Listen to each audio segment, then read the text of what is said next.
I feel like giving a roll call, actually, here now, to you, Rhys Darby. But thank you for joining me on This Is the F***ing News, actually.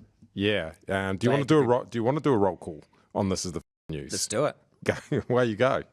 Oh, you want me to do it? It's your show. No, but you do the roll call. The roll call's your thing. All right, here we go.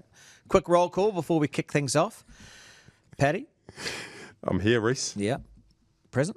Present. Sorry, Thank you. present. I just need the word, mate. Yeah, present. Sorry, man, I forgot what to do. No, you're nervous. You'll be fine. We're here. We're both present. Rhys Darby, present. Okay, we're both present. And this is all about the legend returns. You being the legend, of course, returning here to Aotearoa, New Zealand for a tour. Tell me about the legend returns.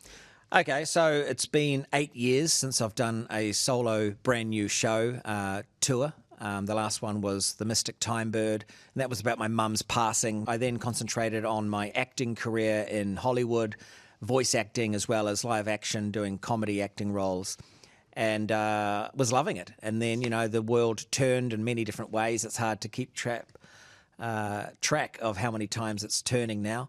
But the latest turn has been since the strikes, since the revolution of AI, which is massive in Hollywood, people losing their jobs left, right and centre. I felt there was definitely a moment in Hollywood, a bit of a flux where we don't know where the next job is. So it's not that the acting work for me has slowed down, but it's become far and few between. There's been less happening. So there's less certainty in the TV and film industry, less certainty than ever before. So I thought, well, one thing I'm certain of is that I am a comedian, and I can bank on myself, and I can go back to the stage, I can write a new show, and I have the control of my own destiny that way. And I know this is a really long answer, but, I think with your AI editing tool, you'll be able to fix this. But you take at least 12 to 18 months off if you want to do a tour, because you've got to plan it all, and then you've got to execute it. And so that whole time, a year and a half, I'm basically saying no to any acting jobs that might come my way. And as soon as I do that, they're looking for a new 007. So that's, That's right. The timing, yeah. So, yeah, you had to turn down 007. That's the end of the story. Not officially. I'm hoping to do both, but yet to get the call. Now, what I was going to say was you used to be in the army. Mm-hmm. I never knew that. Oh. What the hell did you do in there? I was a communications electronics operator in the Royal New Zealand Signals Corps. Holy heck. Yeah. So I was in the Signals Corps for 4 years, enjoyed every minute of it, but always had my sense of humour, and at some point realised I probably won't be doing this forever. I'm better off being in the entertainment world. So I left. The reason I ask that is you have currently come back into Aotearoa, New Zealand to tour the country while we are at war. Did you realise you had walked into a war? Because the Deputy Prime Minister of New Zealand, Winston Peters, has declared a war on woke. Are you ready to be part of this war against woke, Rhys Darby? I mean, I think I'm going to be scooped up, and I will be without having a decision one way or the other. I am, as you've said, now part of it. This is news to me, but I kind of get it. I'm here to fight. I don't know which side I should be on. I haven't really had enough time to think about it. I'm a famous fence sitter. We created the electric fence, which I have sat on before. That's a Kiwi invention. I like to sort of tangent off things so I don't get myself into trouble. Yeah, well, would you be on, and I'll go through a few different sides that you could be on to help you. Yeah, please. First of all, Winston Peters, the Deputy Prime Minister, he's declared the war on woke. He is against all wokeness. Okay. Without defining really what wokeness is. Yeah. Are you on Winston's side against woke? In that case, no.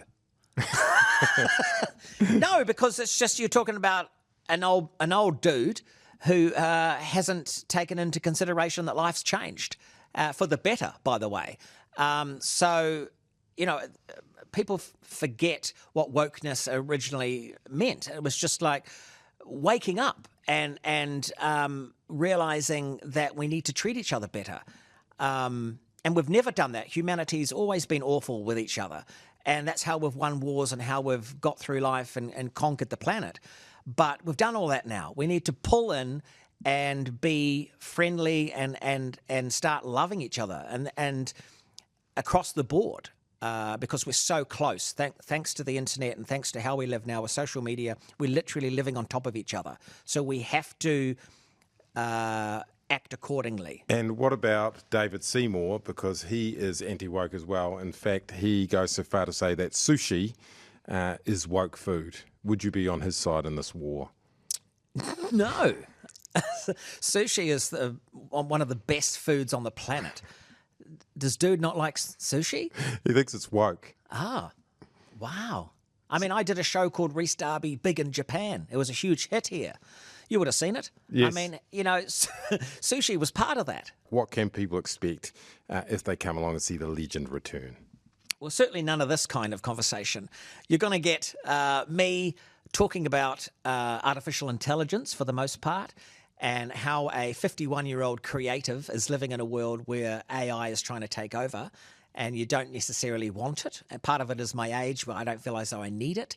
And then I'm doing an hour and a half show that is my usual physical comedy storytelling, ultimately showing the human capabilities of someone very silly that AI could not replicate. And so it's about human connection and about doing what I do best in front of a live audience so that we can laugh and hopefully I'll save humanity. Yeah, because connection is a big thing for me as well. What would you say about something that like AI, like social media, that takes away that kind of connection? What advice would you give to other Kiwi about fighting back against that? I think the positive sides of AI is that initially, and it still is to a certain degree, a great tool, something that can help you when you're being creative. I'm only talking from the creative perspective. I know AI is amazing in science, and it's amazing, and it's also helping the planet in very various ways. But from an individual's perspective, humanoid robots are coming, and it's quite scary. And I think this all sounds very serious, but I've made a really silly, funny show about living in this kind of world that we're in right now. And I think, put your stuff down. We're lucky in New Zealand. We are a very outdoors culture. And my big concern is that we need to keep focusing on it. There should be, look, it's important. We're never going to lose the phones and technology. We've got to live with it, but I think we need to at least know that we are disconnected from it. We're real, and this digital stuff, this mechanical stuff, isn't.